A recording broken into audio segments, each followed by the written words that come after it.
Hiya, my name is Robin and welcome to my channel. In this video, I'm going to share my tips for walking in heels.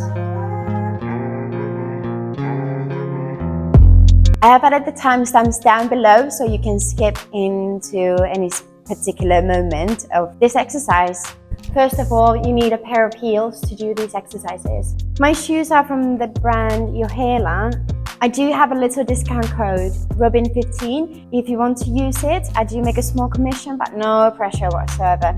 So I actually find it easier with stiletto shoes. So it means that the heel is very slim rather than having some really chunky heels, because then the experience is really different. So if you need to do a warm-up before this, you can watch this video here, which you can do before these exercises.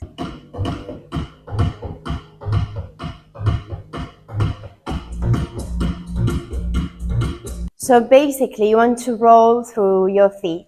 I always think about going on the ball of the foot, and then immediately the heel comes to the floor. Then the other version of walking will be going on the heel and then on the toes. And this might be a little bit controversial, depending on who your teacher is, but this is what I believe and I've been taught to do as a dancer. And so when I'm talking about technique, I refer to ballet, jazz, and Latin dance styles when I'm looking at heels dancing. So I implement the techniques that I've learned in those styles and bring it into this commercial heels. I just call it heels. So I believe that there are two ways of stepping onto the foot. Well, actually, I believe there are three ways of stepping to the foot. I use the first two, the third one I would not. And here's why. So either you want to roll through the ball of the foot and then putting your weight on the heel, or you want to go the heel first, then onto the ball of the foot. The third one would be stepping, almost like,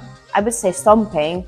So you put the weight on the whole foot. And I'm nobody to tell what's right and wrong, but I only use the first two, and that's because I saw a really interesting study. I can link it down below. And they discovered amongst ballroom dancers, so Latin style dancers, that they had more stamina to continue dancing when they would roll through the foot. They discovered that when you relax some of the tension in the calf muscles and all the muscles and joints and ligaments supporting your legs when you are on the ball of the foot. When your weight is shifted forward, you will still have the weight mostly on the ball of the foot. But the dancers that were able to bring the weight to the heel every once in a while had more stamina to dance. And I also think it makes sense that you will roll through the foot.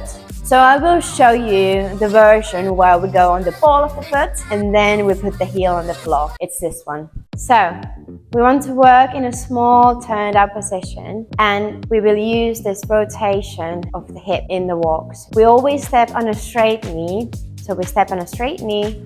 My back leg is still extended. When I sink into this hip, that's when I coordinate the back knee to be able to slide through the front leg. And you want to keep the same turnout the whole time. If you need to, you can use something like a bar to give you some support to find the coordination of the legs. So sliding the leg through, stepping on a straight knee, sinking into the hip, sliding through the leg, stepping over, sinking into the hip. And we should strive for a continuous movement, so meaning that there are no stops in between. You don't step and stop and then continue. Instead, I think about going up and over, and at the same time, I'm sliding through the leg.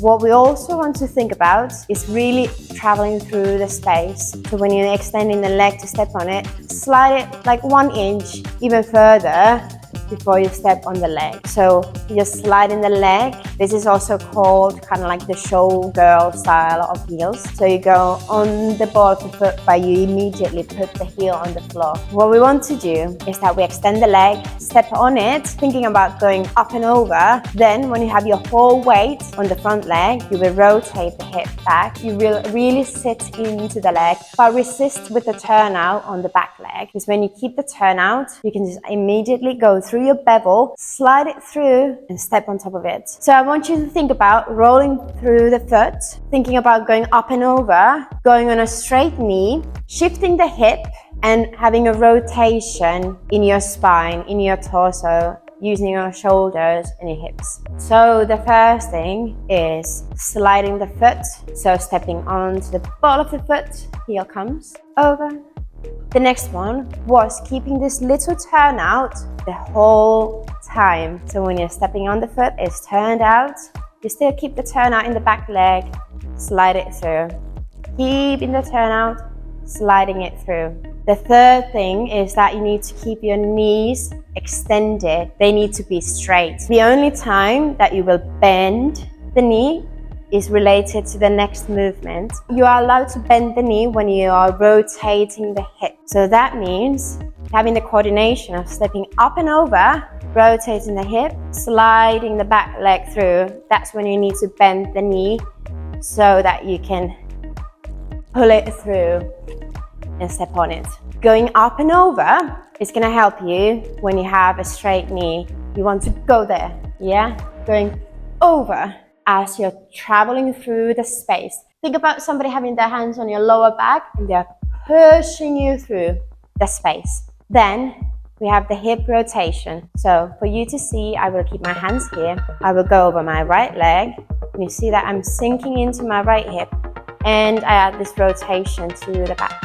I'm pulling my right shoulder back. I feel a connection from my right hip to my left shoulder. I slide through my left leg, extend it so that I can go on a straight leg, on a straight knee. My foot is turned out. I go up and over, sink into the hip, adding the rotation, keeping the turnout in my back leg, and then I'll be able to slide it through to the front.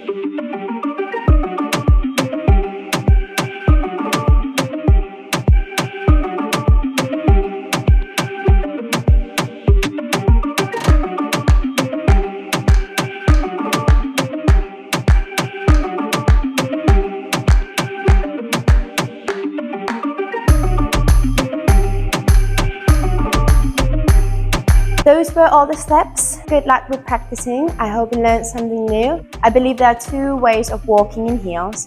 When you have learned this one, you can then learn the second one. And be sure to use this technique whenever you're dancing. If you want to support my channel, you can subscribe and like the video.